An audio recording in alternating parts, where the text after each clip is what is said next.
Qué bueno, qué bendición para nosotros en este lugar. Que en un mundo convulso podemos reunirnos y adorarte a ti, oh Dios. Digno eres de adorar. Amén y amén. Pueden sentarse. Los niños salen a la iglesia infantil. Les voy a invitar a que abran la Biblia en Primera de Juan capítulo 2. Hace unos meses atrás estuve predicando en el capítulo. Mire cuántos niños hermosos. Y mire, Blanca lleva dos en la mano. Ay, no, Blanca, ¿qué dices? No, te la apretaste muy duro, Blanca.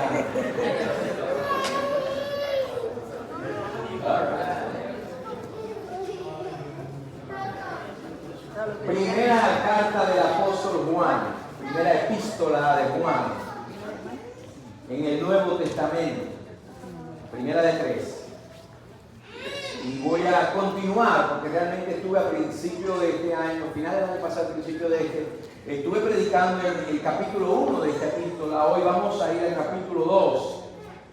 Vamos a ver una realidad maravillosa que revela el capítulo 2 de la primera carta de Juan para nosotros, los hijos de Dios. Fíjense que comienza diciendo el verso 1: hijitos míos. Hijitos, si yo me refiriera hoy a ustedes como hijitos míos, es posible que algunos de ustedes me miraran con cierta curiosidad o quizás con un poco de confusión, de escepticismo, de incomodidad, cuando me escuche decirle hijitos míos. Es posible porque que algunos no estén acostumbrados a un lenguaje tan tierno, tan paternal, ¿no? O porque nos pase como cuando Angeli era niña y venía a mí y cuando me decía papito, ¿no? Daddy, yo decía, ¿qué quiere esta hora? Te escucha el pastor decir, hijitos míos, dice, ¿qué trae este hombre ahora? Y algunos es posible que se sientan, aunque no son muchos, que se sientan incómodos porque son mayores que yo. Algunos nada más. Y el apóstol Juan comienza esta carta diciendo, o el capítulo 2, diciendo, hijitos míos. Y pienso que lo usa por varias razones. Primero porque era mayor en edad a muchos de los que iban a estar recibiendo esa carta, leyéndola. Algunos calculan un poco más de 80 años quizás. Pero también lo usa como un término como lo que es, un término afectivo, lleno de ternura, un término que expresa, revela un amor pastoral. De hecho, en los escritos de Juan lo encontramos en más de una ocasión, lo que parece indicar que este entonces era su costumbre. Era el resultado natural de su amor por las personas que Dios le había dado a su cuidado pastoral. Pues habla con afecto de padre. Y yo pienso que es posible que esto él lo haya aprendido del propio Señor Jesucristo. Cuando usted lee el Evangelio de Juan, capítulo 13, Jesús se refiere a los discípulos también como hijitos, ¿verdad? Sus hijitos, ¿no? Y Juan escribe esta carta, verso 1, hijitos míos, estas cosas os escribo para que no pequéis. Y si alguno hubiere pecado, abogado tenemos para con el Padre, a Jesucristo el justo. Lo primero que nos muestra en el verso 1, capítulo 2, es el propósito de la carta. Hijitos míos, les estoy escribiendo con este propósito, ¿no? Que no pequen. Si alguno hubiere pecado, dice abogado tenemos, y os escribo esto para que no pequéis. Estas cosas, ¿a qué se estaría refiriendo cuando habla de estas cosas? Les escribo. Bueno, si nosotros nos mantenemos en el contexto, los últimos 5 versículos del capítulo anterior, los versos 5 al 10 del capítulo 1, nosotros nos vamos a dar cuenta que es posible especialmente con el verso 9, que Juan se estuviera refiriendo a eso que acababa de escribir. Es posible que a Juan le preocupara que algunas personas fueran a malinterpretar lo que él había escrito, y entonces, como a modo de aclaración, expande la idea y les indica: lo que he escrito, se lo he escrito por esta razón, con este propósito. Y hay dos malentendidos que quizás le preocupaban. En primer lugar, que alguien pudiera tomar sus palabras, lo que él había dicho en el verso 9: si confesamos nuestros pecados, Él es fiel y justo para perdonar nuestros pecados y limpiarnos de toda maldad. ¿Cuánto le dan gracias a Dios por eso? Y Juan dice: pero no vaya a ser que malentiendan lo que estoy diciendo. No, vayan a pensar y asumir la actitud de que, bueno, si el pecado es una realidad, y si es imposible, aún siendo cristiano, para mí vivir una vida libre de pecado, entonces, ¿para qué coger tanta lucha con este tema de la santidad? A fin de cuentas, Dios me va a perdonar. Es un big deal. No es gran cosa. En otras palabras, una actitud de resignación o de ligereza frente al pecador. Bueno, a fin de cuentas, Dios es inevitable y Dios me va a perdonar. ¿Para qué nos vamos a preocupar tanto, no?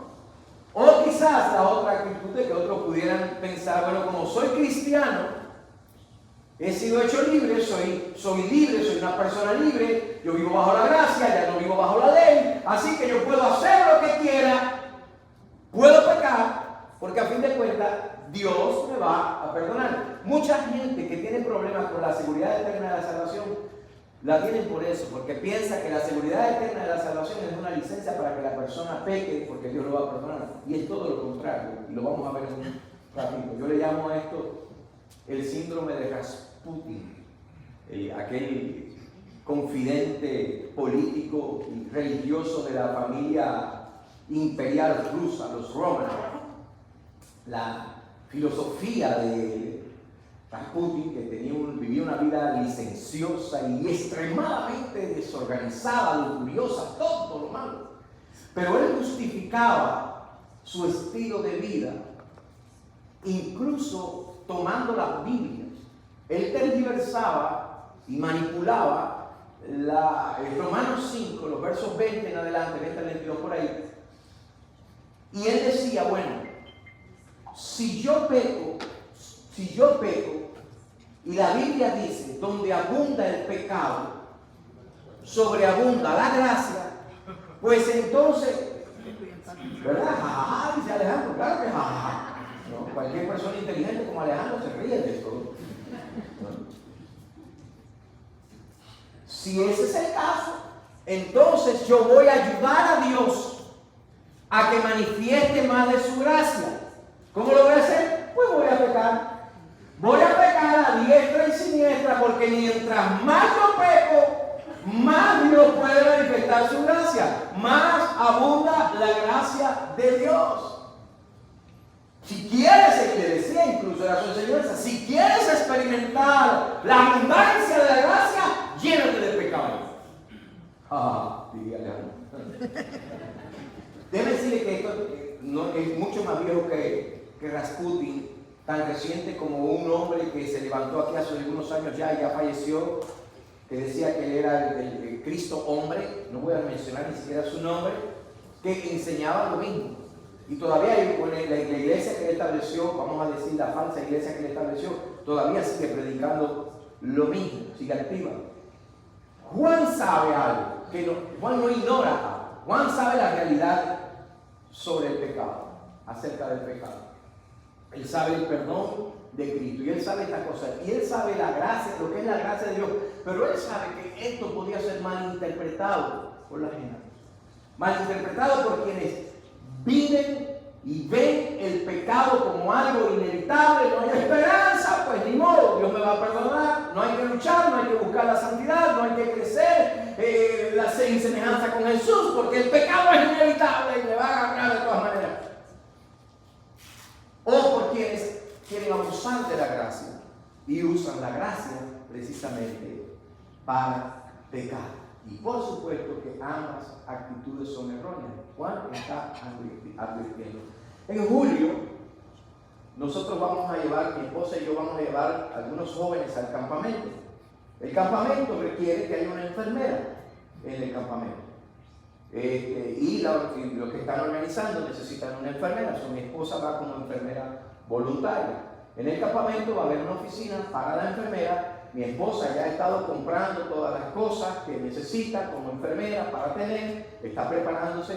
Ahora, piensen esto, que haya una enfermera en el campamento y que mi esposa haya invertido dinero en comprar las cosas para la atención de los cuidados de emergencia, ¿no? Los básicos primarios, y que haya una oficina que diga enfermería, no es una invitación para que los muchachos se accidenten. A no ser sea mi esposa, si yo compro todo esto y ningún muchacho esto se raya. Pero ese no es el propósito. ¿Verdad que lo digo? Si algunos quieren que se corta quemarse con un fósforo, dice. Es decir, los organizadores del evento no dicen, vamos a traer una enfermera y vamos el primer día a decir, bienvenidos al campamento. Por favor, accidéntense. No, al contrario, están ahí. Ahora, no está ahí para eso. No se exhorta, no se busca. Oramos para que no pase. Pero si pasa, enfermeras y doctores tenemos. ¿Entiende ahora lo que está diciendo Juan? El mensaje es claro. Y este pasaje de Primera de Juan puede considerarse como una clínica de advertencia, con la advertencia: no te accidentes, no te lastimes, cuídate de no accidentarte, como la mamá que le decía al niño, no pongas la mano en la estufa. Y Mateo la puso cuando era chiquitico, en serio, porque así somos nosotros. Ahí sí originaron los problemas, pero no te accidentes, esfuérzate por cuidarte, cuídate de pecar, no peques. Esa es la advertencia, es esa. Tenemos un abogado, así que dale rienda suelta al pecado y haz lo que te dé la gana. Peca, porque a fin de cuentas tú tienes un abogado, eso no es lo que dice. Es como la enfermera en el campamento. No peques, pero si caes y pecas, recuerda que tienes un abogado. Ay, bendice a Dios. Que abogado tenemos para con el Padre, y no cualquier abogado, a Jesucristo el justo. Y lo que Juan nos quiere decir aquí en el verso 1 es algo muy sencillo, pero es profundo. Les escribo para que no tomen el pecado como algo normal, no miren el pecado como algo inevitable en la vida cristiana. Les escribo para que no crean que porque somos salvos y libres, el pecado es irrelevante, no tiene importancia y que Dios te va a perdonar de todas maneras, porque Cristo nos salvó del pecado y lo hizo para que no vivamos en el pecado. Nos salvó del pecado para que no sigamos en el pecado. Y si lo pensamos bien, nosotros los cristianos vivimos en una gran tensión. Porque yo sé que es posible que algunos estén pensando, pastor, pero a veces sí está dura la cosa. Claro, ¿cierto? Por un lado tenemos esta tensión. Pastor, los estándares de la Biblia son bastante altos. La perfección es algo que yo no puedo alcanzar. Por ese lado tenemos esa lucha. El pecado es real, la tentación es real y tenemos eso presionándonos.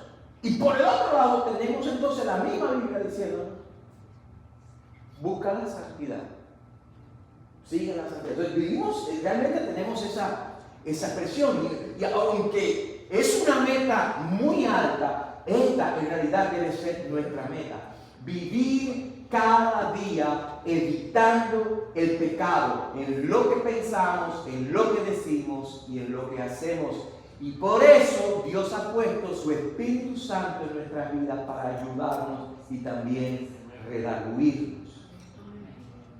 Yo estudiaba este pasaje y pensaba en el mensaje del domingo pasado. Decía, este mensaje es la continuación del domingo pasado, esa exhortación tan fuerte a huir de las cosas que afectan mi vida espiritual y mi crecimiento espiritual. Pero esa debe ser nuestra meta. Es alta, pero nuestra meta debe ser esa: vivir cada día evitando el pecado. Y como hijos de Dios, nuestra vida tiene que avanzar en una sola dirección: menos pecado y más santidad. No hay otra. Y yo sé que es posible que este no sea un mensaje muy popular. Hoy en día no queremos que se hable del pecado en la iglesia. Pero esa es la intención de Dios con nosotros. Que usted y yo, como hijos de Dios, seamos más semejantes a Jesús cada día. Y que no nos parezcamos en nada al mundo. ¿Sabe por qué? Porque el pecado es algo serio. Nuestra vida debe avanzar en esa dirección. Por lo tanto, no podemos tomarlo a la ligera, no podemos justificarlo, mucho menos motivarlo. Pero Juan también escribe estando claro de algo. Él sabe que aunque queremos obedecer, yo pienso que la mayoría de nosotros, me atrevo a decir todos nosotros, queremos ser hallados obedientes a Dios, ¿cierto? Obedientes a su palabra, queremos obedecer. De hecho, usted está aquí, es evidencia de que usted y yo queremos obedecer a Dios. Pero Juan está consciente de que sí queremos obedecer, pero que a veces vamos a meter la pata. Eso es griego para meter la pata. Vamos a fallar. Por eso dice, hijitos míos, estas cosas les escribo para que no pequen. Y si alguno hubiere pecado. Y si alguno ha pecado. Ahora, es interesante porque Juan no hace distinción de personas. Él no habla entre joven o anciano o maduro o nuevo en la fe o que lleva más años caminando con Cristo, o si es un líder laico, o si es un pastor, un misionero. No, todos necesitamos decir. Él nos dice, hijitos míos, esta palabra es para los recién convertidos. No, todos.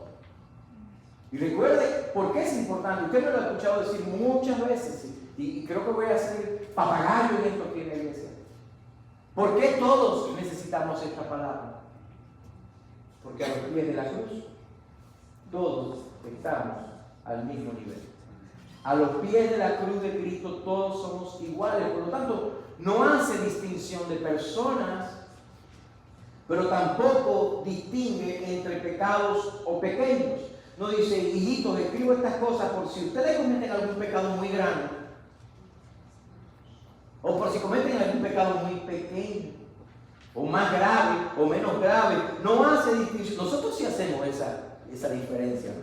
Nosotros como que a veces se nos olvida que el pecado es pecado, que delante de Dios el pecado es pecado, sea como sea, porque todo pecado, la Biblia enseña, es transgresión de la ley.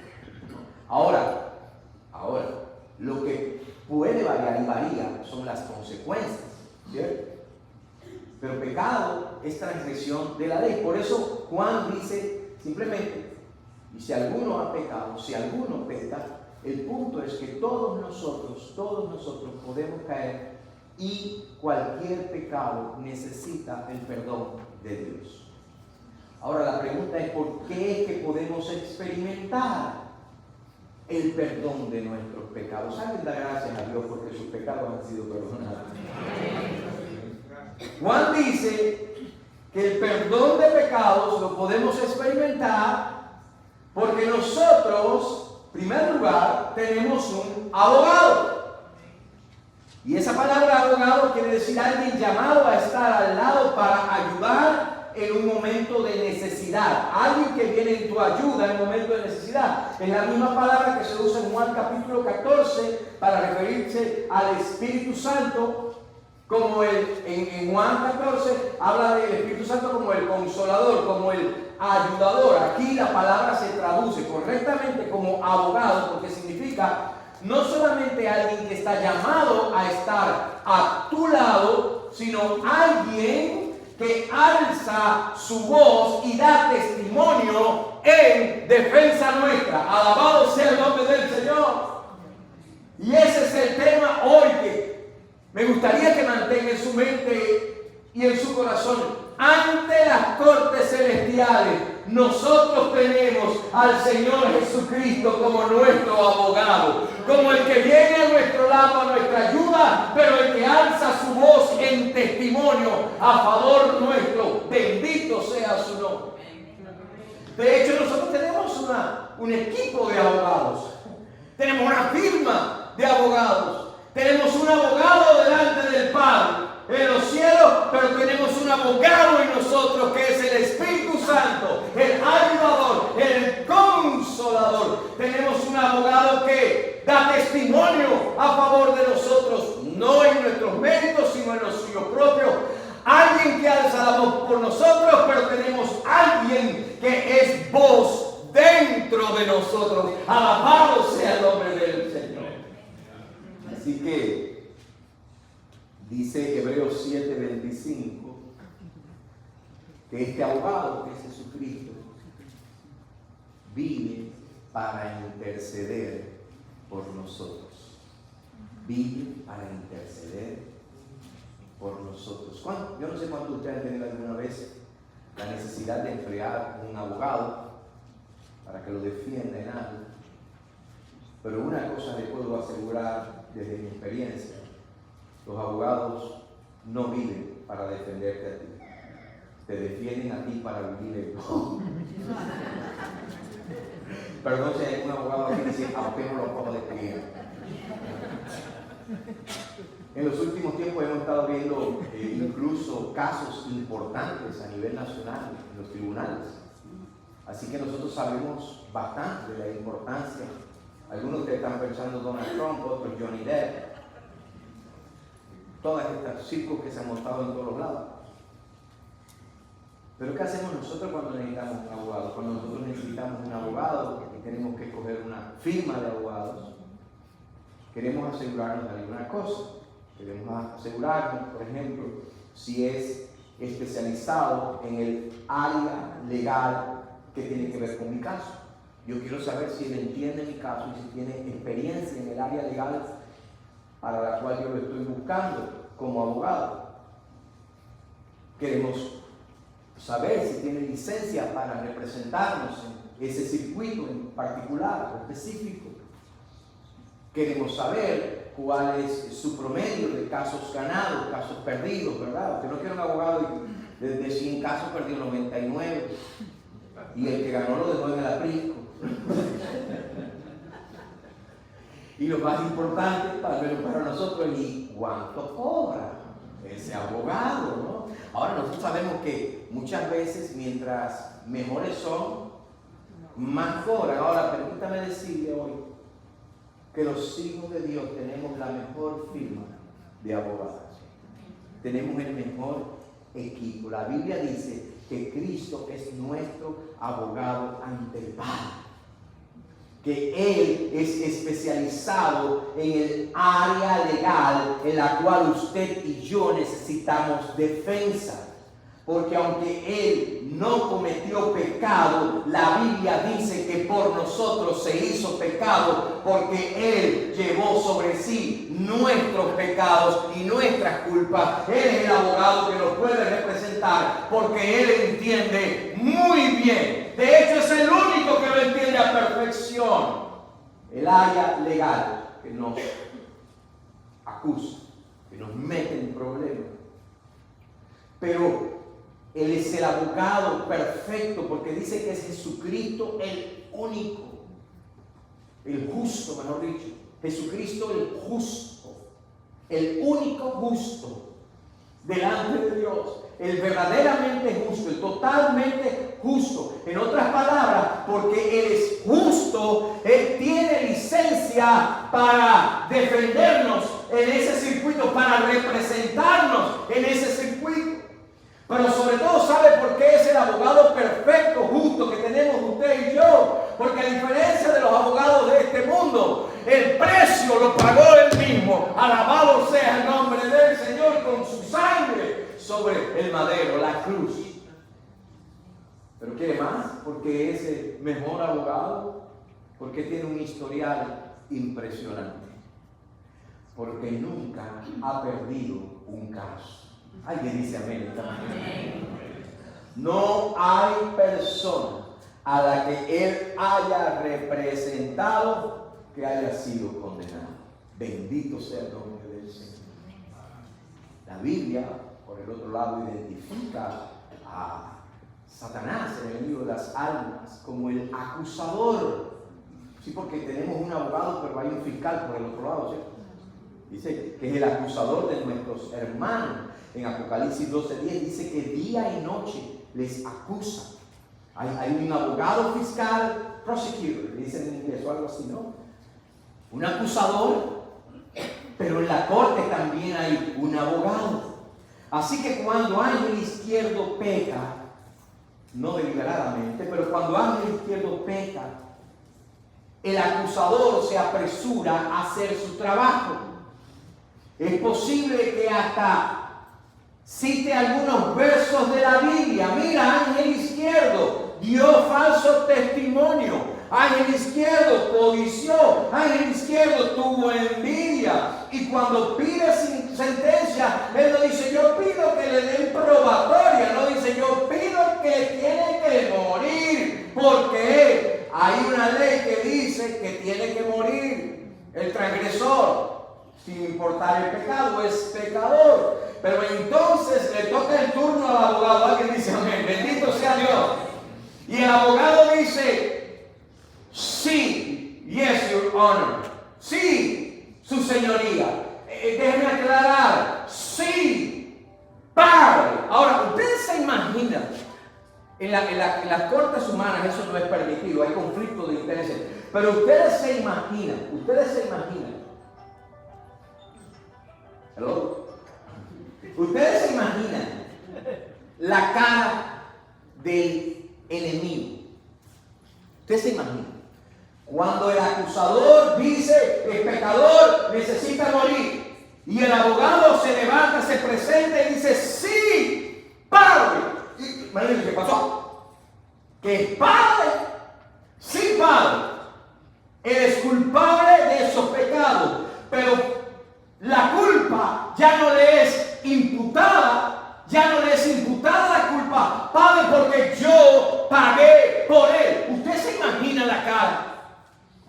No solamente el juez es el padre, el abogado pagó el precio con su propia sangre.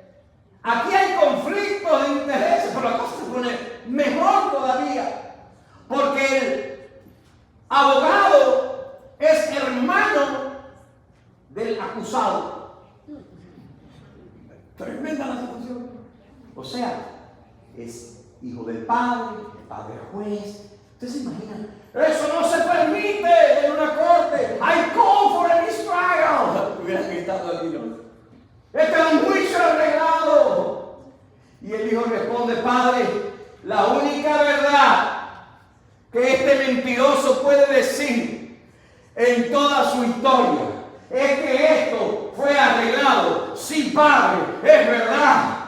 Él pecó, pero esto fue arreglado hace 2000 años atrás en la cruz del Calvario, cuando yo con mi sangre pagué